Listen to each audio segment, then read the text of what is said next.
আসসালামু আলাইকুম। দেখেন আজকে মেথি শাক পাকাবো। তো মেথি শাকটা আমি কাইটে নিতেছি, দেখেন এরকম ছোট ছোট করে কাইটে নিতেছি।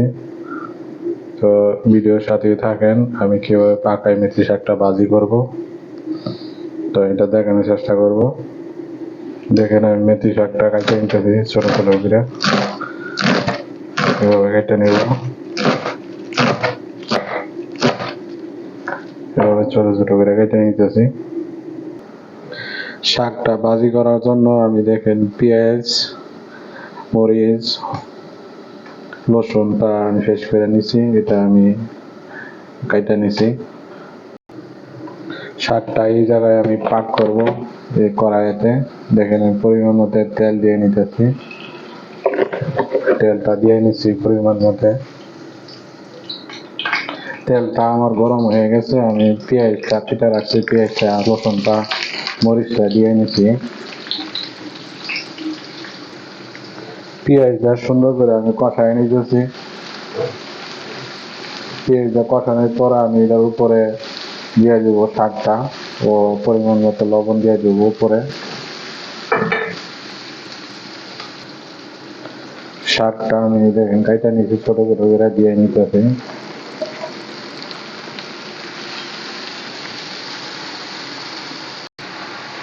দেখেন আমি শাকটার উপরে পরিমাণ মতো লবণটা দিয়ে নিতেছি। তো শাকটা ভাজি করব, এটার মধ্যে শুধু হলুদ দিব, সামান্য একটু হলুদ দিব, আর কিছু দেবো না। আমি ডাকনি দিয়ে একটু ডাইকাই দিতেছি, দেখেন আমি ডাকনিটা উঠায় একটু লাইড়াই দিতেছি। পরে আমি সামান্য একটু হলুদ দিয়ে দিব। শাকটা ভাজি করব। দেখুন পানি উঠে গেছে, পানিটা শুকাই নিব।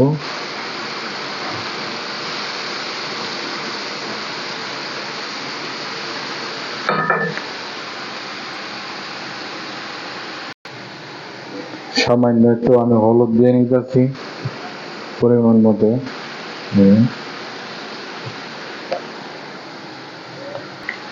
দেখেন হলুদরা দিয়ে ভালো করে একটু লাইড়ে নিতেছি।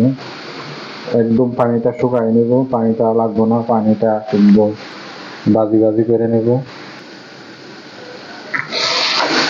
দেখেন আমি পানিটা সুন্দর করে শুকাই নিচ্ছি শাকটার, এখানে আর কোনো পানি নাই, শাকটা পানি শুকাই গেছে। তো আমার শাকটা হয়ে গেছে বানানি।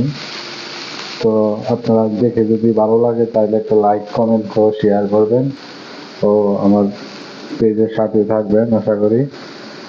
তো এখানেই শাকটা বানানি হয়ে গেছে, দেখেন।